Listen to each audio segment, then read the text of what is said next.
ಖಂಡಿತ. ಈ ಕನ್ನಡ ಗಾದೆಮಾತಿನ ಅರ್ಥ ಮತ್ತು ವಿವರಣೆಯನ್ನು ಕೆಳಗೆ ನೀಡಲಾಗಿದೆ. ತಪ್ಪಿ ಬಿದ್ದವನಿಗೆ ತೆಪ್ಪ ಏನು ಮಾಡಿತು? ಗಾದೆಮಾತಿನ ಮೂಲ ಅರ್ಥ. ಈ ಗಾದೆಮಾತಿನ ಸರಳವಾದ ಅರ್ಥ ಹೀಗಿದೆ: ತಾನಾಗಿಯೇ ಆಕಸ್ಮಿಕವಾಗಿ ಜಾರಿ ಬಿದ್ದವನಿಗೆ ದೋಣಿ, ತೆಪ್ಪ ನೆರವು ನೀಡಲು ಸಾಧ್ಯವಿಲ್ಲ.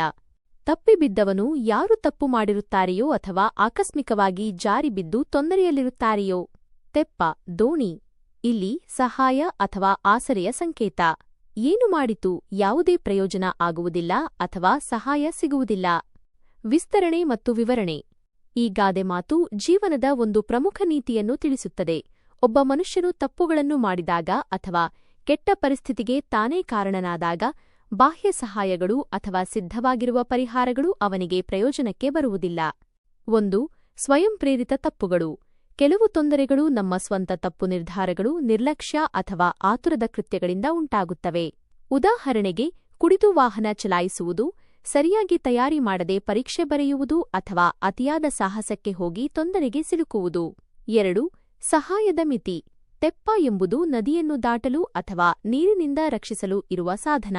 ಆದರೆ ಒಬ್ಬ ವ್ಯಕ್ತಿ ನೆಲದ ಮೇಲೆ ಆಕಸ್ಮಿಕವಾಗಿ ಜಾರಿ ಬಿದ್ದರೆ ಅದನ್ನು ಎತ್ತಲು ತೆಪ್ಪಕ್ಕೆ ಆಗುವುದಿಲ್ಲ. ಇದರರ್ಥ ಸಮಸ್ಯೆಗೆ ತಕ್ಕ ಸರಿಯಾದ ಸಹಾಯವನ್ನು ಹುಡುಕಬೇಕು. 3. ಜವಾಬ್ದಾರಿ ಮತ್ತು ಪಾಠ. ಈ ಗಾದೆಮಾತು ವೈಯಕ್ತಿಕ ಜವಾಬ್ದಾರಿಯ ಮಹತ್ವವನ್ನು ಒತ್ತಿ ಹೇಳುತ್ತದೆ. ತಪ್ಪು ಮಾಡಿದವರು ಮೊದಲು ತಮ್ಮ ತಪ್ಪನ್ನು ಅರಿತು ಅದನ್ನು ಸರಿಪಡಿಸಲು ಪ್ರಯತ್ನಿಸಬೇಕು. ಹೊರಗಿನ ಸಹಾಯವು ಕೇವಲ ಒಂದು ಸಾಧನವೇ ಹೊರತು ಆಂತರಿಕ ದೋಷಗಳನ್ನು ಸರಿಪಡಿಸುವ ಪರಿಹಾರವಲ್ಲ. ಒಬ್ಬ ವ್ಯಕ್ತಿ ತಾನು ಮಾಡಿದ ತಪ್ಪಿನ ಪರಿಣಾಮವನ್ನು ತಾನೇ ಎದುರಿಸಬೇಕು ಮತ್ತು ಇದರಿಂದ ಪಾಠ ಕಲಿಯಬೇಕು. ಸಾರಾಂಶವಾಗಿ, ಈ ಗಾದೆಮಾತು ನಮ್ಮ ಸಮಸ್ಯೆಗಳಿಗೆ ನಾವೇ ಕಾರಣರಾಗಿದ್ದಾಗ ಆ ಸಮಸ್ಯೆಗಳಿಗೆ ಸಂಬಂಧವಿಲ್ಲದ ನೆರವು ವ್ಯರ್ಥವಾಗುತ್ತದೆ ಎಂದು ಎಚ್ಚರಿಸುತ್ತದೆ. ನಾವು ನಮ್ಮ ಆಲೋಚನೆ ಮತ್ತು ನಡವಳಿಕೆಯಲ್ಲಿ ಎಚ್ಚರಿಕೆಯಿಂದ ಇರಬೇಕು ಎಂದು ಇದು ಸೂಚಿಸುತ್ತದೆ. ನಿಮ್ಮ ಪ್ರಶ್ನೆಗೆ ಉತ್ತರ ಸ್ಪಷ್ಟವಾಗಿದೆಯೇ? ಈ ಗಾದೆಮಾತಿಗೆ ಸಂಬಂಧಿಸಿದ ಮತ್ತೊಂದು